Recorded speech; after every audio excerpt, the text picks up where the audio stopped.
delicious, invigorating. And sitting to my right, and I know who you're expecting me to say a name. You're expecting me to say the great GP, Pete Glusick, but I'm going to change it up tonight. And this guest is so special that we kicked Pete out of his seat. No more Pete Glusick in the house tonight. Sitting to my right in the position of co-host, the one, the only, my friend, Gerald Swindle. Everybody. Oh, Gerald Swindle. Yes. G, how you doing tonight? I am doing good. Ladies, give it up. Give Oh, it my up. gosh. All the ladies in the house. Hey, don't be hating.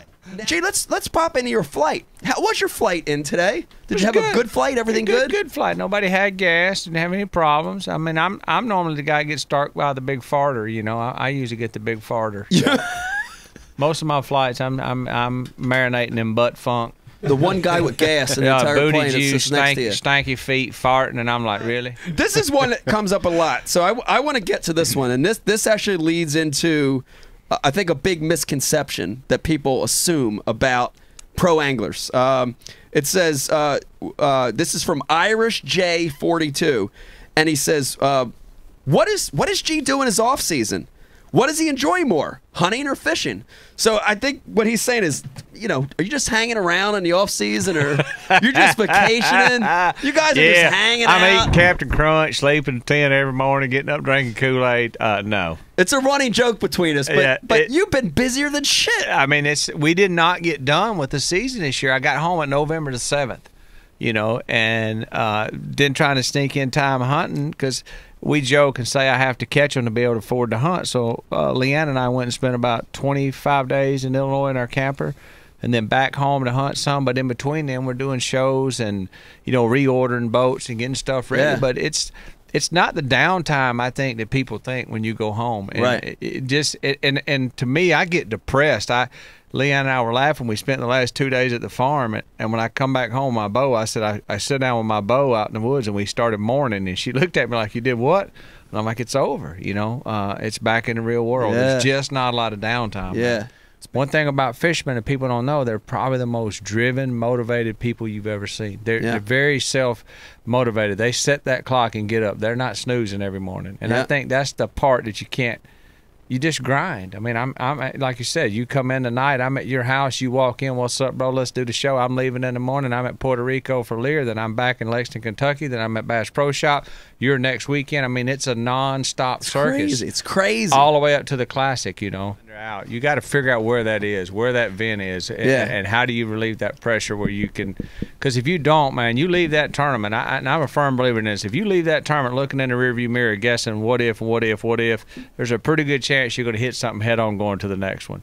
So I just try not, I mean, as silly as that sounds, I try not to look back and second guess everything I do, because I'm an instinct fisherman, and if I ever start second guessing my instincts, it's trouble. Yeah. So I don't leave there. I don't leave St. Lawrence going, man, if I'd have just listened to my instincts. No, you know, just it's over, dude. Yeah. Shake it off and move to the next one. Yeah, yeah, and that's a great strategy. Go ahead, Dave. Conversely to that, both you guys had at one point super dynamic seasons.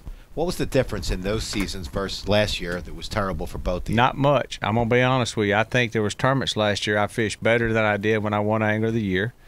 I had tournaments when I felt like I could win, and then I had tournaments when I felt like I belonged back in the Bass Club, you know. But there's really not a whole lot of difference. When you look at it, it's a fish here and a fish there. It ain't something catastrophic that goes wrong in practice. Even the tournaments that I wasn't on them, I had the opportunities to be there, but it was like crazy bullcrap luck. I mean, I snagged 3 in the nose on a drop shot at the St. Lawrence River, and they were all over 3 pounds. What the freaking odds of that? Then I hooked crazy. like 4 in the back with a jerkbait. Any of them fish, I go to the Classic. I go to Sturgeon Bay, and I'm like hooking them outside the back, and I look back and I'm thinking it's really not that much like it that Havasu. Right. There were some opportunities there. I didn't even get paid, and I'm like, it was stupid. I wasn't on nothing, you know. And I go break a big one off in a tree, and I run and lose a big one in the reeds, and then I try to throw over the reeds, and I reel a 4-pounder all the way to the boat, and he tangles up on one stinking reed and breaks off. Well, that's a $10,000 bite, but it could be a season changer. That fish hits the carpet. You don't leave Havasu with your head down. Yeah. You don't leave Havasu in 72nd place in the points. All of a sudden, it's a different game. So I think the difference between the seasons is hard to even be measured. You fish harder, you fish smarter, you do better things. But it just seems like when it's Angler of the Year season, dude, if you need a 3-pounder, you catch a 6-pounder. You know, I got to tell you something though, and I'm not trying to inflate you because you're already inflated with this red suit. I love it, but it is pretty hot. I want you to dive into this a little bit. You hear me say this all the time, Dave. You've heard me say this a million times since the Top Rod days. I talk about this thing of fishing the moment, right? Where you're fishing what's in front of you. You're letting go your history. You're not listening to the shitty dock talk. Yep. You do that better than most dudes I see on tour. You're in the top 5 of guys that fished a moment. How do you keep doing that? How do you stay in that mindset to just fish the moment every time? It's the hardest part of fishing I've had to overcome. I don't know about you, but it's like to put your boat in the water and take a marker and just scratch practice and say, I'm done. But to trust your gut instinct enough on blast off that you say, that looks really good and I'm going over there. Yeah. That's the fine line between an AOY and a 42nd place in the points. Yeah. Because when you're truly in the moment and you got that much confidence in your heart, it doesn't bother you to do that. Right. So I think trusting yourself to me, and I really have to watch that. I'm telling you, dude, I battle it because the more I think about it, I'll be fishing, man, and my mind will be looking over my head going, hey, look at that tree over there with the wind blowing on it. And I'll be like, no, you fish right here. You got to get 5, and you can make the classic. Then this little devil's going, hey, there's some birds over there diving, dummy. You want to go over there? Yeah. That's what you battle, man. And I just have to come to when I put the boat in the water, I'm like, just whatever feels good, I'm going to do it. And it's so funny because your marshals are like, got all these great questions. They're like, hey, why are you here? And I'm like, I don't know.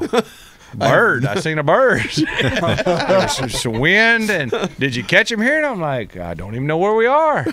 You know, I can't tell you how many times I'm like in the tournament. I'm like, that guy be like, hey, man, what creek are we in? And I'm like, not sure. You're going to have to look on that GPS. He goes, well, did you come in here? Nope, never been in here. Yeah. I think when you're doing that, though, you believe so much in yourself and not the dock talk, and it's not hype, and it's not some conceited, cocky dude looking in the mirror going, oh, I'm the best bass angler in the world. No, you're a guy that's got a rod and reel that goes, I can catch him in any situation at any time. Yeah. And to believe in that guy is the fine line. So many people say they can fish the moment, but you drop $5,000 and you let all the hype get around there, and if you ain't careful, you'll go right over to where you had 3 bites and you'll fish around and around. Keep staying there. Because you don't want to go in zeroed. And I've told him, I said, I've zeroed in one angler a year. I've weighed in front of 24,000 with nothing.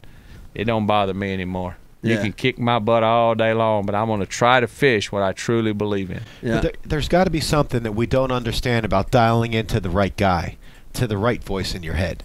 There You've is. both had seasons where you have dialed in. You've had tournaments, the Classic, where you dialed into that right voice. Yeah.